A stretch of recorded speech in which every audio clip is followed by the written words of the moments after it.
నియోజకవర్గంలో జరుగుతున్న అనివాహిక కక్ష సాధింపు కానీ అలాగే నియోజకవర్గంలో ఉన్న మా క్యాడర్ మీద ప్రతి చిన్న విషయానికి కేసులు పెట్టడం కానీ పోలీస్ స్టేషన్కి పిలవడం ఇటువంటి కక్ష సాధింపులు గత 5 సంవత్సరాల కాలంలో మేము ఎప్పుడూ కూడా ఎవరిని ఇబ్బంది పెట్టిన దాఖలు లేదు.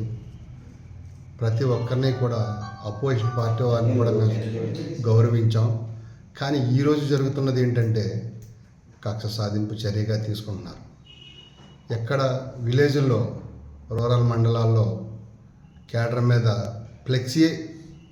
చిన్న ఫ్లెక్సీకి వివాదం తీసుకురావడం, దాన్ని గొడవ పెట్టుకోవడం, అది లోకల్ ఇష్యూగా తీసుకోకుండా వాళ్ళు దాన్ని ఇమీడియట్గా కంప్లైంట్ చేయడం, పోలీస్ సిబ్బందిని పంపించడం, అలా ఇబ్బంది పెట్టడం, ఇది అపోజిషన్ పార్టీ స్థానిక మంత్రి గారికి దృష్టిలోకి వెళ్ళిందా వెళ్ళలేదనేది మాకు ఇంకా అబ్జర్వేషన్ కాలేదు. కానీ ప్రతి ఒక్కరిని మా క్యాడర్ని ఖచ్చితంగా పోలీస్ స్టేషన్కి పిలిపించి ఇబ్బంది పెట్టడం ఇది సబబు కాదు. అంటే కక్ష సాధింపు అనేది జీవితాంతం ఎవరు కూడా అధికారంలో ఉండరు. గత 5 సంవత్సరాలుగా 19 to 24 వరకు వైఎస్ఆర్సీపీ ఉంది. ఇప్పుడు జరిగే రోజుల్లో టీడీపీ కూటమి పార్టీ ఉంది. కానీ లైఫ్ లాంగ్ మేమే ఉంటామన్న ఉద్దేశంతో చేయడం అనేది కరెక్ట్ కాదు. ఇది ఇలాంటి కక్ష చర్యలన్నీ కూడా సాధింపులన్నీ మీరు తగ్గించుకోవాలని మేము కోరుచున్నాం. లేకపోతే ఇదే కంటిన్యూ చేస్తే దానికి ఎలాగా అనేది కూడా మేము ప్లాన్ చేసుకుంటాం. దానికి మేము కూడా మీరు ఆ పరిస్థితి దిగినప్పుడు మేము రోడ్డు మీద ఎక్కడానికి కూడా మేము వెనకాడం.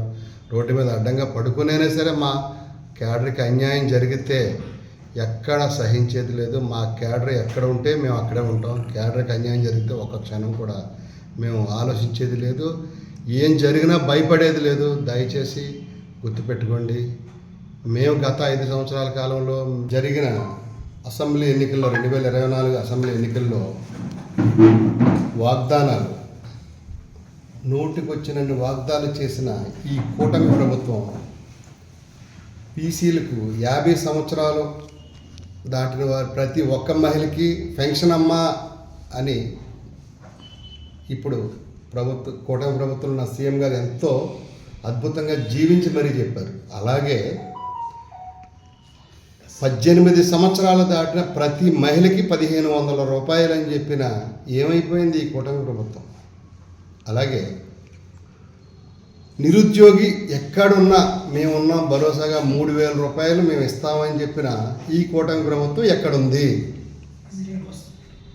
అలాగే ఫీజు రియంబర్స్మెంట్, విద్యా కానుక, ఎక్కడుంది కూటమి ప్రభుత్వం? ఇప్పటి వరకు మీరు వచ్చి 7 నెలల కాలం పూర్తయిపోయింది.